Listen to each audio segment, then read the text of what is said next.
فلسطین کی آزادی کا مشن، یہودیوں کو قدم قدم پر دھول چٹانے والا، اکیلا ہی عالم کفر سے ٹکرانے کا حوصلہ رکھنے والا، پاک دھرتی کا ایک عظیم مجاہد، کفر پر لاوے کی طرح برسنے والے اس مجاہد کی طویل داستان سننے کے لیے چینل کو سبسکرائب کیجئے اور ویڈیو کو لائک کیجئے۔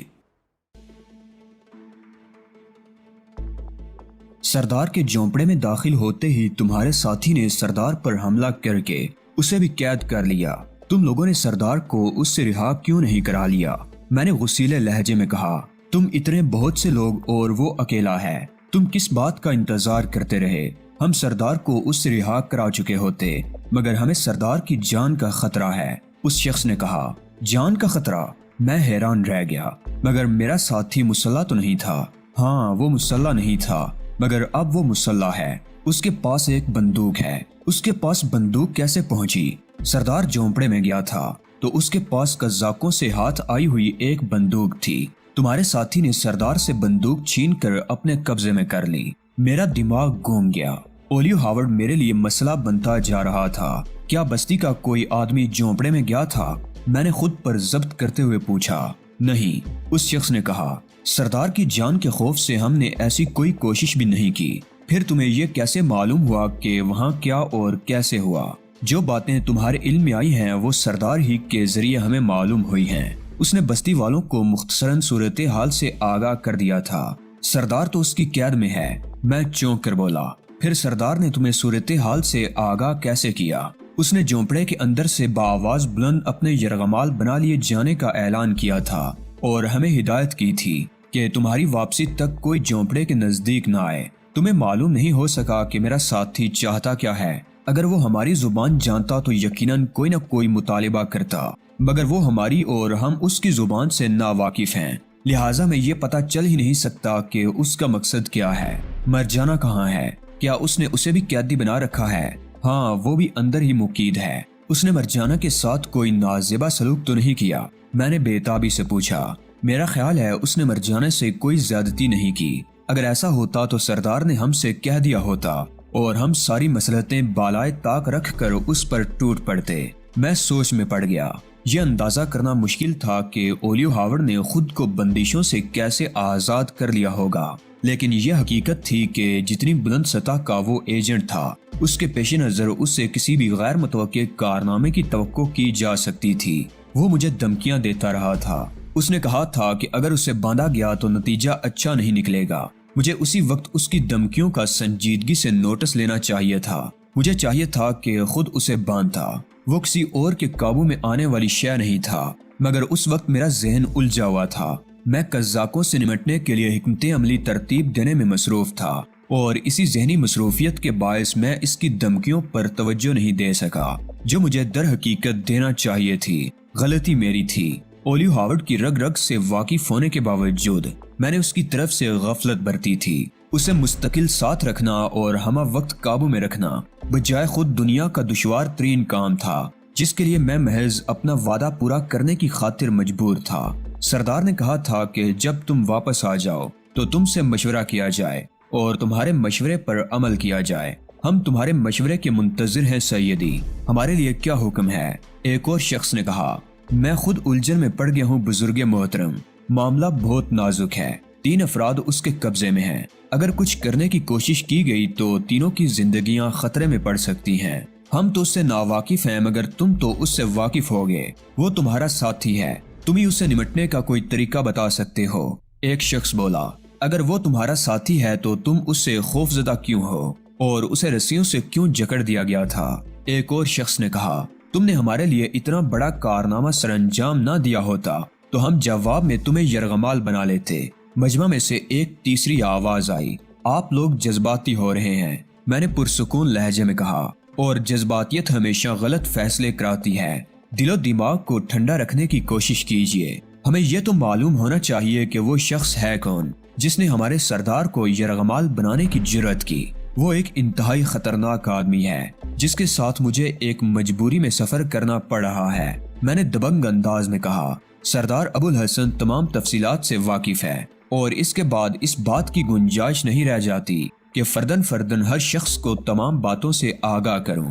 آپ لوگ اگر میری طرف سے کسی شک و شبے کا شکار ہیں تو میں آپ کی مدد کرنے سے قاصر ہوں۔ چند بزرگ افراد نے دخل اندازی کی اور لوگوں سے خاموش رہنے کو کہا۔ میرے پاس الہ دین کا چراغ تو نہیں ہے کہ میں چٹکی بجاتے ہی اس مسئلے کو حل کر دوں گا۔ میرے لیے بھی یہ صورتحال اتنی ہی پریشان کن ہے جتنی آپ لوگوں کے لیے ہے۔ اگر آپ لوگ یوں ہی مجھ سے سوال و جواب کرتے رہے تو میں کچھ بھی نہیں سوچ سکوں گا۔ آپ مجھے سوچنے نہیں دیں گے تو میں اس صورتحال کا توڑ کیسے تلاش کر سکوں گا؟ تم ضرور سوچو بہادر نوجوان، ایک بزرگ نے کہا۔ اب کوئی شخص دخل اندازی نہیں کرے گا۔ میں نے اپنا ذہن دوبارہ اولیو ہاورڈ پر مرکوز کر دیا۔ اولیو ہاورڈ، مرجانہ، سردار ابو الحسن اور سروان، یہ کل 4 افراد تھے۔ 3 کا تعلق قبیلہ جراتا سے تھا اور وہ تینوں اسی بستی کے مکین تھے، جبکہ چوتھا فرد باہر سے آیا تھا جو انتہائی کمینہ خصلت اور سفاک آدمی تھا۔ اس نے یہ خیال بھی نہیں کیا کہ ان لوگوں نے اسے مہمان بنایا تھا، پناہ دی تھی، اس کی جان بچائی تھی، اسے اس وقت پناہ دی تھی جب اس کے لیے کہیں کوئی جائے پناہ نہیں بچی تھی۔ کھلے آسمان تلے ریگزار کے وسط میں چلچلاتی ہوئی دھوپ اسے چند گھنٹوں سے زیادہ اس دنیا میں نہ رہنے دیتی۔ قبیلہ جراتا کے لوگ اس کے محسن تھے، مگر اس احسان فراموش یہودی نے اپنے محسنوں کو ان کے احسان کا یہ بدلہ دیا تھا کہ ان کی زندگیوں کے ہی در پہ ہو گیا تھا۔ میں غور و فکر میں غلطاں رہا۔ سب لوگ دم سادے مجھے دیکھ رہے تھے۔ میں ان کی توجہ کا مرکز تھا۔ وہ توقع کر رہے تھے کہ میں کوئی جادوگری دکھاؤں گا اور یرغمالیوں کو اولیو ہاورڈ کے چنگل سے چھڑا لاؤں گا۔ انہیں اگر علم ہو جاتا کہ ان کا سردار اس وقت روئے زمین کے سب سے شاطر آدمی کے قبضے میں ہے تو ان کی ساری امیدیں دم توڑ جاتی۔ وہ مایوسی سے واپس چلے جاتے اور اس سلسلے میں پلٹ کر میری طرف دیکھنا بھی گوارا نہ کرتے، مگر میں نا امید نہیں تھا۔ یرغمالیوں کو اولیو ہاورڈ سے چھڑانے کا ایک طریقہ تو یہ تھا کہ مسلح ایکشن کیا جائے، مگر یہ طریقہ ہر اعتبار سے غیر محفوظ تھا۔ مسلح ایکشن کے نتیجے میں جانوں کا تلف ہو جانا لازمی تھا، اور میں قبیلہ جراتا کے کسی فرد کی تو کجا اولیو ہاورڈ تک کی زندگی کا رسک لینے کے موڈ میں نہیں تھا۔ لہٰذا میں نے مسلح ایکشن کے خیال کو مسترد کر دیا۔ اب سوال یہ تھا کہ اس سے ہٹ کر کون سا طریقہ اختیار کیا جائے۔ میں غور کرتا رہا اور آخر مجھے ایک طریقہ سوجھ ہی گیا۔ ٹھیک ہے دوستو، میں نے طویل سانس لے کر کہا، میرا خیال ہے پہلے میں اس سے بات کر کے دیکھوں کہ اس کا مطالبہ کیا ہے۔ ہاں، کوئی حتمی قدم اٹھانے سے پہلے یہ معلوم ہونا بہت ضروری ہے۔ ایک معمر شخص نے کہا، ممکن ہے وہ کوئی ایسا مطالبہ کرے جسے پورا کر کے ہم اپنے لوگ اس سے چھڑا سکیں، اور اگر اس نے کوئی ایسا مطالبہ کر دیا جسے پورا کرنا ہمارے بس سے باہر ہوا تو کیا ہوگا؟ ایک شخص نے اعتراض اٹھایا، جب وہ کوئی ایسا مطالبہ کر دے گا تب سوچیں گے۔ میں نے سنجیدگی سے کہا، اپنے طور پر مفروضے قائم کرنے سے بہتر ہے کہ ہم اس سے بات کر لیں تاکہ کوئی حتمی فیصلہ کر سکیں۔ تم بالکل ٹھیک کہہ رہے ہو۔ خدا کا شکر ہے کہ تم قزاقوں سے مارکے میں سرخرو ہو کر نکلے، ورنہ تمہارے ساتھی کی بات کون سمجھتا؟ ہم تو اندھیرے میں ہی رہ جاتے۔ میں ان لوگوں کے ساتھ نخلستان میں داخل ہو گیا۔ تھوڑی ہی دیر بعد میں سردار کے جھونپڑے سے ذرا دور کھجور کے چند درختوں کے تنوں کے عقب میں موجود تھا۔ اپنے ساتھ موجود لوگوں کو میں نے پیچھے ہی رکنے کا اشارہ کر دیا تھا۔ اولیو ہاورڈ، میں نے بلند آواز سے کہا، میں تم سے مخاطب ہوں اولیو ہاورڈ، کیا تم تک میری آواز پہنچ رہی ہے؟ تم واپس آ گئے علی؟ اولیو ہاورڈ کی چہکتی ہوئی آواز سنائی دی۔ یہ معلوم ہوتا ہے کہ تم نے قزاقوں پر فتح حاصل کر لی ہے۔ کیا یہ درست ہے اولیو ہاورڈ کہ تم نے سردار کو قید کر رکھا ہے؟ صرف سردار کو ہی نہیں علی، اس کے ساتھ اس کی بیٹی اور اس قبیلے کا وہ آدمی بھی میرا قیدی ہے جسے میری نگرانی پر مامور کیا گیا تھا۔ تم نے یہ حرکت کیوں کی ہے اولیو ہاورڈ؟ بستی کے لوگ جاننا چاہتے ہیں کہ تمہارے عزائم کیا ہیں۔ مارکا تو میرا اور تمہارا ہے علی، بستی کے لوگوں کو درمیان میں مت لاؤ۔ سردار کو قید کر کے اس حماقت کا آغاز تم نے کیا ہے ہاورڈ۔ تمہیں یاد ہے علی، میں نے تم سے کہا تھا کہ اگر میرے منہ میں کپڑا ٹھونسا گیا تو اچھا نہیں ہوگا۔ میری یادداشت اتنی خراب نہیں ہے اولیو ہاورڈ۔ تم صرف یہ بتاؤ کہ اب تم کیا چاہتے ہو۔ میں تمہیں دکھانا چاہتا ہوں کہ اولیو ہاورڈ کیا ہے، اور تم نے مجھے بے بس سمجھ کے کتنی بڑی غلطی کی ہے۔ یہ بات تو میں تمہارے کہنے سے پہلے ہی سمجھ چکا تھا اولیو ہاورڈ۔ اور کچھ، تم نے میرے ساتھ جو بدسلوکی کی تھی، اب اس کا خمیازہ بھگتنے کا وقت آ گیا ہے، تیار ہو جاؤ۔ میں ہر قسم کے حالات کے لیے ہمہ وقت تیار رہتا ہوں اولیو ہاورڈ، میں نے دبنگ انداز میں کہا۔ لیکن میں سمجھ نہیں سکا کہ مجھے کیا خمیازہ بھگتنا ہوگا۔ مجھے یوں محسوس ہو رہا ہے جیسے تم مجھے باتوں میں الجھانے کی کوشش کر رہے ہو۔ یاد رکھنا، کوئی چالاکی دکھانے کی کوشش کی تو سردار کی زندگی خطرے میں پڑ جائے گی۔ میں پوری طرح ہوشیار ہوں۔ بدگمانی تمہاری سرشت میں شامل ہے اولیو ہاورڈ۔ گفتگو کو طول تم خود دے رہے ہو اور مشکوک میری طرف سے ہو رہے ہو۔ سیدھی طرح بتاتے کیوں نہیں کہ تم کیا چاہتے ہو؟ بستی کے لوگوں سے کہو کہ میرے سفر کا بندوبست کریں، میں واپس جاؤں گا۔ کیا تنہا ہی جاؤ گے اولیو ہاورڈ؟ میں نے متخیرانہ انداز میں کہا۔ نہیں، ایک گارڈ میرے ساتھ جائے گا اور سردار کو میں یرغمال کے طور پر اپنے ساتھ لے جاؤں گا، اور اگر میں تمہاری بات بستی والوں تک پہنچانے سے انکار کر دوں تو تم کیا کرو گے؟ تم اس کے لیے مجبور ہو علی یار خان۔ یہاں 3 افراد میرے رحم و کرم پر ہیں۔ احمقانہ باتیں مت کرو ہاورڈ، وہ تینوں میرے لیے اتنے ہی اجنبی ہیں جتنے تمہارے لیے۔ تمہیں ان کی زندگیوں سے دلچسپی نہیں تو مجھے کیا دلچسپی ہو سکتی ہے؟ تمہیں دلچسپی لینی پڑے گی علی، ورنہ یاد رکھو کہ چوتھا نمبر تمہارا ہی ہوگا۔ تمہاری خوش فہمیاں حد سے بڑھ گئی ہیں اولیو ہاورڈ۔ حقیقت یہ ہے کہ اس وقت بھی تم میرے محتاج ہو۔ اگر میں ترجمانی کے فرائض انجام دینے سے انکار کر دوں تو تم بستی والوں کو اپنے مدعا سے آگاہ نہیں کر سکو گے۔ اس بھول میں مت رہنا علی، اگر تم نے مجھ سے تعاون کیا تو میں تمہارے ساتھ کچھ رعایت کرنے پر غور کروں گا، بصورت دیگر میں کوئی گارنٹی نہیں دے سکتا۔ وقتی فتح کی خوشی میں شاید تم یہ بھول گئے کہ تمہاری پیاری بیٹی لکی ہاورڈ میرے قبضے میں ہے۔ یہ بات میں کیسے بھول سکتا ہوں علی؟ مجھے تم سے اس کا بھی انتقام لینا ہے۔ لکی کو میں خود رہا کرا لوں گا۔ میں تو تمہارے پاس اس لیے آیا تھا کہ تمہیں سمجھا بجھا کر اس حماقت سے باز رکھنے کی کوشش کروں، لیکن تمہاری باتوں سے ظاہر ہوتا ہے کہ کوئی بات تمہاری سمجھ میں نہیں آئے گی۔ اگر تم یہ سمجھ رہے ہو کہ لکی کو خود رہا کرا لو گے تو اس وقت سے میں اپنے وعدے کا پابند نہیں رہا، گویا تم اعلان جنگ کر رہے ہو علی۔ اولیو ہاورڈ کی آواز شدت جذبات سے لرز رہی تھی۔ میں تو صرف تمہارا چیلنج قبول کر رہا ہوں اولیو ہاورڈ۔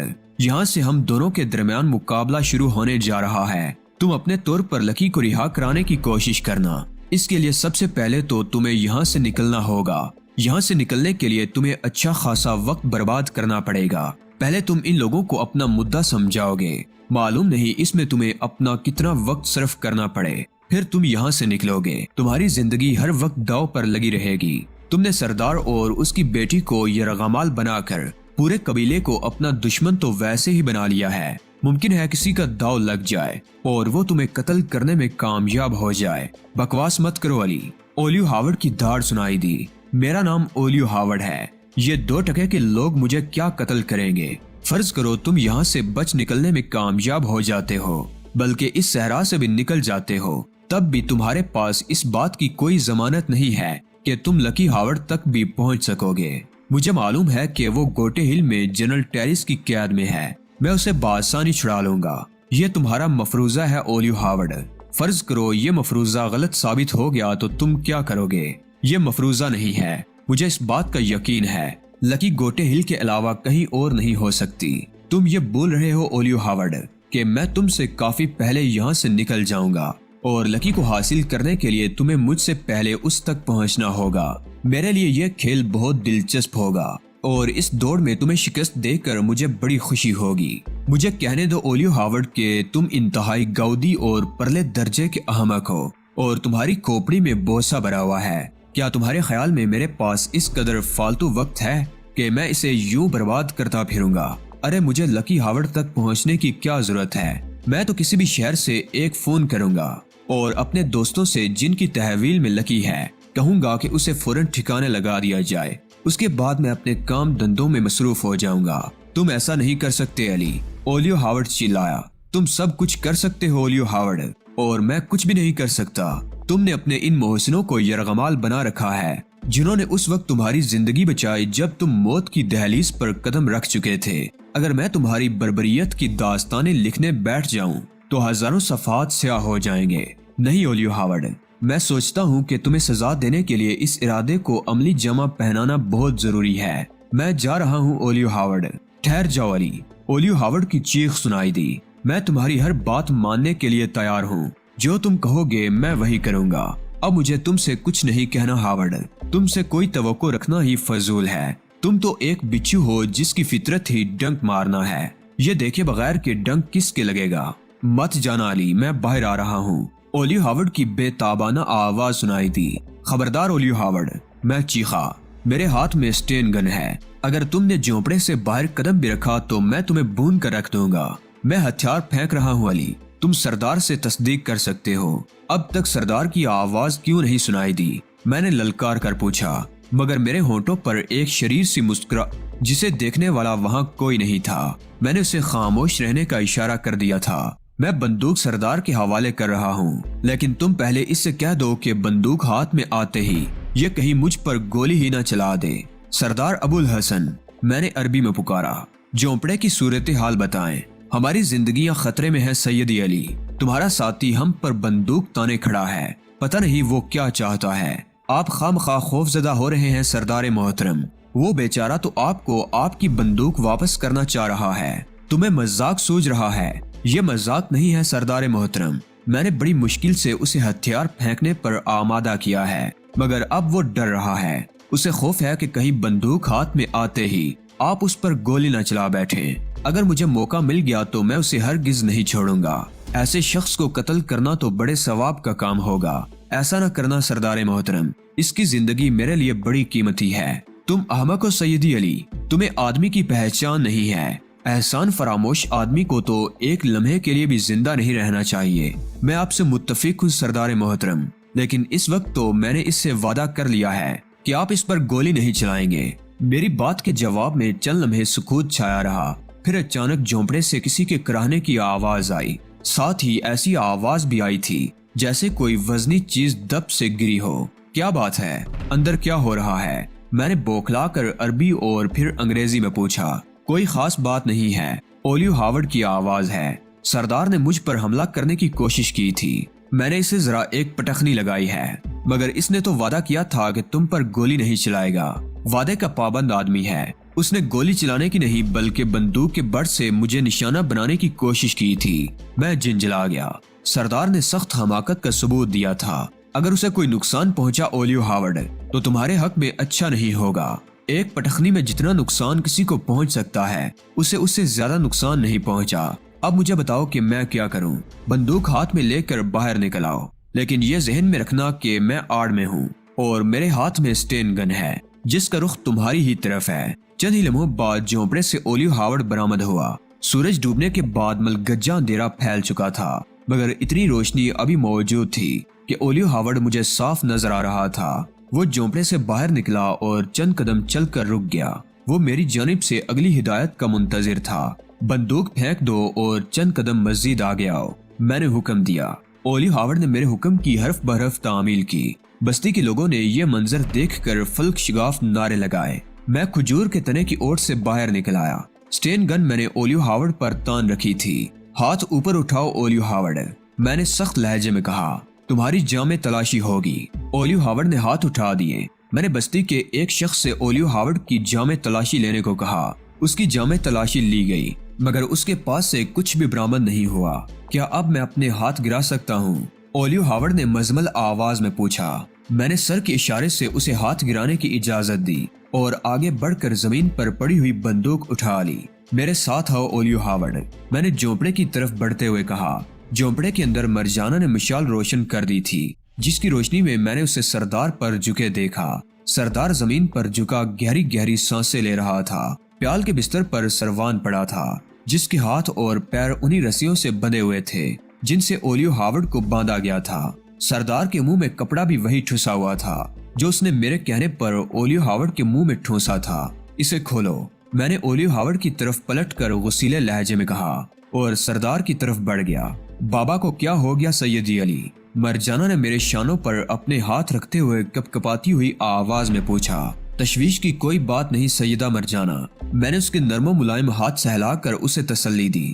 سردار بہت جلد ہوش میں آ جائیں گے، اس درندے کی وجہ سے بابا اس حال کو پہنچے ہیں۔ مرجانہ نے خونی نگاہ سے اولیو ہاورڈ کی طرف دیکھا جو سروان کو بندشوں سے آزاد کرا رہا تھا۔ میں اس کا خون پی جاؤں گی۔ مرجانہ نے اولیو ہاورڈ پر جھپٹ پڑنے کی کوشش کی، مگر میں نے اس کا ہاتھ پکڑ کر کھینچ لیا اور وہ ایک جھٹکے سے میرے بازوؤں میں جھول گئی۔ آپ ایک باحوصلہ خاتون ہیں سیدہ مرجانہ، میں نے اسے سرگوشی میں سرزنش کی۔ آپ کو اپنے ہوش و حواس بحال رکھنے چاہیے۔ یہ درندہ کسی رعایت کا مستحق نہیں ہے۔ اس نے سر اٹھا کر بڑی بڑی سیاہ آنکھوں سے میری آنکھوں میں جھانکتے ہوئے کہا، کیا تمہیں احساس نہیں ہے کہ اسی کی وجہ سے بابا اس حال کو پہنچے ہیں؟ انہیں کچھ نہیں ہوا ہے سیدہ مرجانہ، وقتی صدمہ ہے، جلد ہی ان کے حواس بحال ہو جائیں گے۔ اگر بابا کو خدا نہ خواستہ کچھ ہو گیا تو میں اسے زندہ نہیں چھوڑوں گی۔ مرجانہ بوکی شیرنی کی طرح غرائی۔ میں نے آہستہ سے مرجانہ کی پشت تھپکی۔ آپ اس وقت جذبات کی رو میں بہہ رہی ہیں، ورنہ آپ بھی جانتی ہیں کہ غلطی سردار کی تھی۔ میرے منع کرنے کے باوجود انہوں نے اس پر حملہ کیا۔ مرجانہ یوں مجھ سے دور ہٹ گئی جیسے میرے جسم سے اسے کرنٹ لگا ہو۔ تم بابا کو مورد الزام ٹھہرا رہے ہو علی، مجھے تم سے یہ توقع نہ تھی۔ آپ اور آپ کے بابا دونوں ہی اس بات سے ناواقف ہیں کہ یہ شخص کس قدر خوفناک شخصیت کا مالک ہے۔ میں نے خشک لہجے میں کہا، اس کی شخصیت کے بارے میں تو میں صرف اتنا ہی کہوں گا کہ یہ ایک جن ہے جسے وقتی طور پر میں بوتل میں بند کر لینے میں کامیاب ہو گیا ہوں، مگر یہ کسی بھی وقت بوتل سے آزاد ہو سکتا ہے۔ اولیو ہاورڈ نے سروان کو آزاد کر دیا تھا اور وہ بیٹھا اپنے ہاتھ سہلا رہا تھا۔ میرے لیے کیا حکم ہے؟